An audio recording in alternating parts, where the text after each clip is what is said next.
All right, as you can see here, I am chasing Nana Madsen.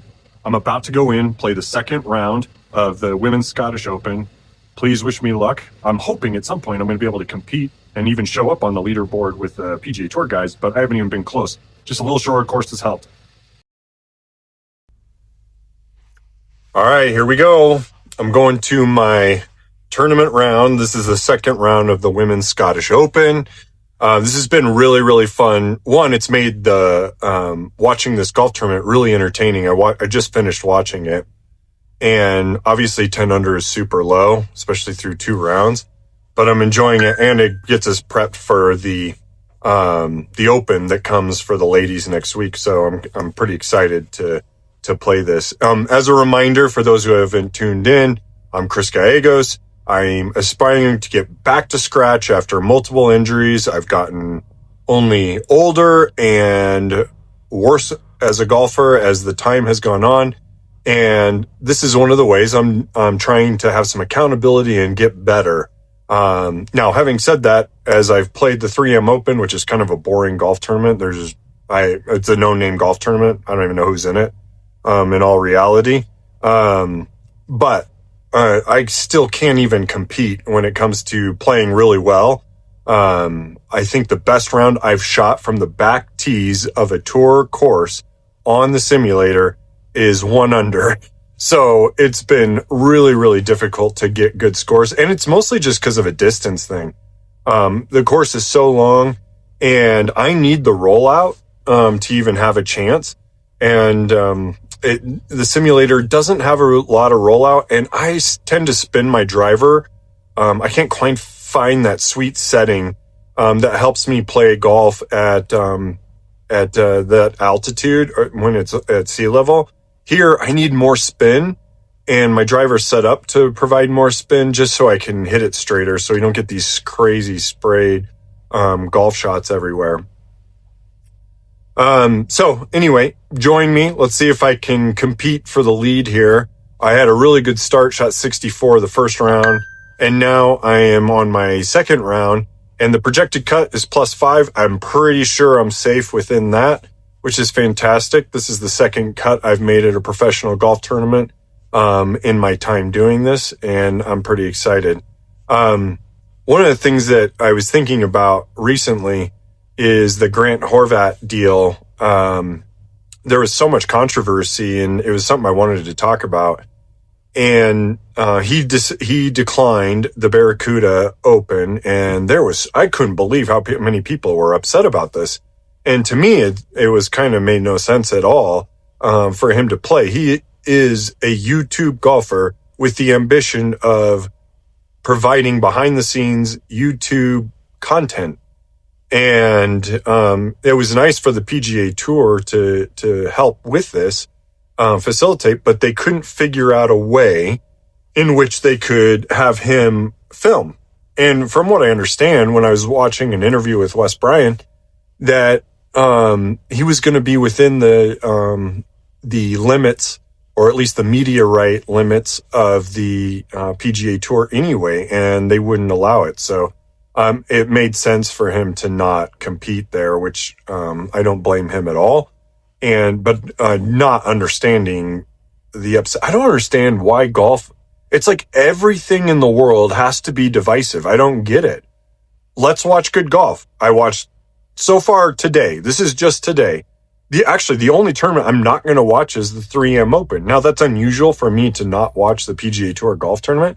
I generally always will. But there's nobody on that I really want to watch. I have to be honest. And Liv has 3 guys that I really, really like to watch.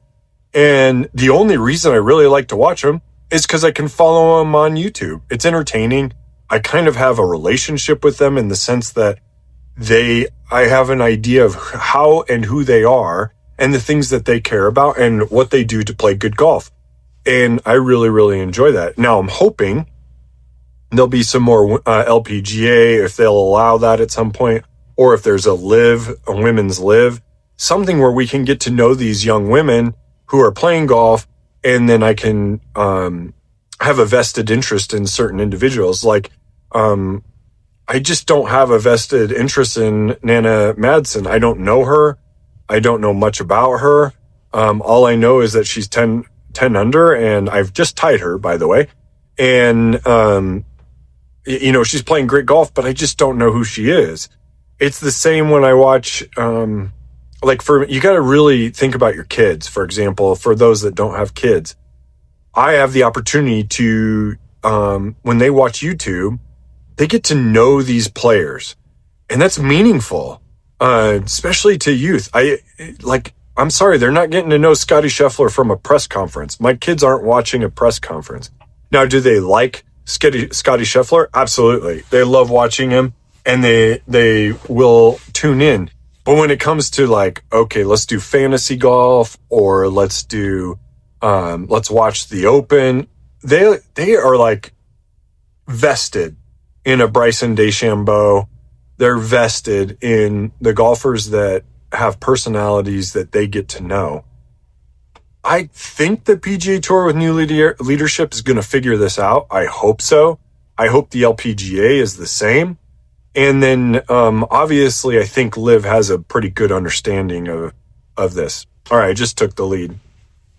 The one break I'm having playing this golf tournament is there's no way I'm playing the course as long as they are, but there's no way for me to separate what tees that they're playing at for 6,300 yards. I'm guessing this is playing in the 5,800 yard range based on the number of drivable greens. That's what I've experienced so far. And there's not a lot of forced carries. This golf course hasn't been overly difficult, mostly because of the trees. But then I just played the Senior Open. I'm hoping I can do a video on that. Holy cow, what a fun golf course. My goodness, it was really, really fun. I can't wait to go play it again. It's probably the funnest simulator golf course I've played. It's just creative. It's downhill. There's trees. There's water. It was awesome. And now I didn't play well. I think I had 2 doubles and a triple. But I sprinkled enough birdies in there to, salvage a decent score. But man, holy cow, what a fun golf course. This one's just fun because I'm getting a break and it's just short enough. I'm starting to hit the driver a little bit better. And, my short game is still an issue. This 49.6 yard shot that I've got coming up, I have a good feel for how I want to hit it, but I just tend to I got it. That counted. I try to do things on a clock. That's generally how I always do things on a clock. And I unfortunately, I don't know what it is. I've just struggled of late in the carry yardages, and it's been frustrating because I don't get the birdies that I should. It's been both on the golf course and on the sim. And here on the sim, it should be awesome. This is a great example of what I could consider. That's a good golf shot, and I have a chance at making birdie. I didn't on here, obviously, because I don't get to putt it. And I've thought about adding putting to these videos. But man, I don't practice enough on the sim to really, really put on good scores. But I might do that here in the future, and it might end up being kind of more realistic view of how I'm performing against these ladies. Cause there's no chance when I put it within 6 feet, it's probably unlikely that I'm going to make it all of them. At the same time, all the times that you see me that get a 3-putt just automatically because I'm outside of 30 feet, I'm probably not going to 3-putt all of those. I'm going to 3-putt some for sure. That I'm going to align with a PGA Tour statistic, but generally I'm not going to do that. And I imagine most people aren't going to. It's interesting. I played 9 holes this morning with 2 older gentlemen. We played the white tees. I haven't played in all the years. We have 6 sets of tees, which is awesome. It's from juniors all the way back to championship at my home course. And man, I'll tell you what, it was fun. It felt like it's about similar yardage to this. I'm guessing 6,000 yards or so. And it was just fun to have some short shots in, some non-pressure tee shots. like hitting a 6-iron off a tee, or, being able to drive right up next to the greens, man, it helps build some confidence, because my goodness, it's just, I should do it more often is what I'm saying. But then, watching, man, the difference between golfers, it's fun to watch, the difference between like a scratch and a single digit to going on to, like, with the guys I was playing with this morning are probably 20 handicaps. A little bit older, but the decision making is really horrendous. When you start to think about it, and I wonder when you play with a tour pro, how often they sit there and go, even playing with scratches or anything else, they're just like, thinking, what are you doing on the golf course? Like, why are you even hitting that? All right. I believe that's an eagle. I can't remember if this is a par 5 or not. Yes. I'm off to a fantastic start. And that's kind of where I want it to be. This is great. Things are going the way it should be now at 14 under par, well in the lead. It's just fun shooting low scores. I'm not going to lie, every once in a while. And it starts to make sense when you start measuring strokes gained.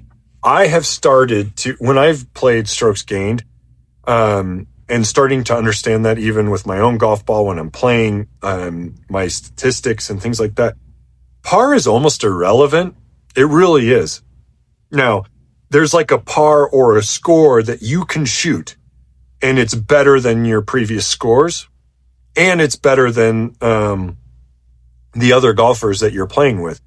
The more you understand what is a course going to give you, then you start to understand what score is. Like, I just bogeyed that, and I'm 13 under par. But ultimately speaking, when you really think this through, how important it is to understand what is par for me on this, and what would be my strokes gained. If I were to go through this, I'm probably going to play 4 rounds here just to see what I can shoot.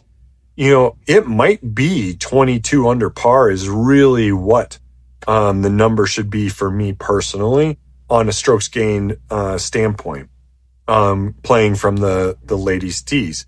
Now, if I play the back tees, maybe it's 74 per round. So I'm playing a par of 74, and in fact, I believe this is what the slope rating was, and starting to get an understanding of, like, that's the number.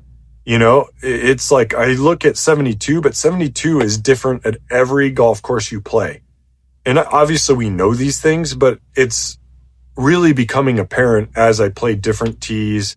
I play different golf courses all over the world. And I'm so used to, I live in a really isolated place in the world where, yes, there's a number of golf courses. Most of them are private. And I live on the 3rd hole of my golf course. So I'm like, why would I ever go anywhere else? I almost never play anywhere else except my home golf course. And I have so much scar tissue. It's disgusting. I struggle to shoot good golf scores there. Anyway, 15 under par going into the last hole, feeling pretty good about things. Again, the driver's not been super accurate. And I just missed filming that shot. Unfortunately, I didn't mean to do that, but I have to lay up because I hit that tree off the tee. All right. This is still totally doable for putting it close for a birdie. 83.8. This has been my nemesis on the golf course, this yardage, because it's just in between. Here, I'm a 100-yard shot, with a full 60-degree wedge. Here, it should be close to full, but it's not quite. And my habit is to just go over. See how that finishes. That's looking pretty good. Okay. I'm in a great spot. Another birdie. 15 under. All right. I appreciate you following. I hope this is fun. I hope this makes it more entertaining to watch the Women's Open this weekend. And I will catch you next time.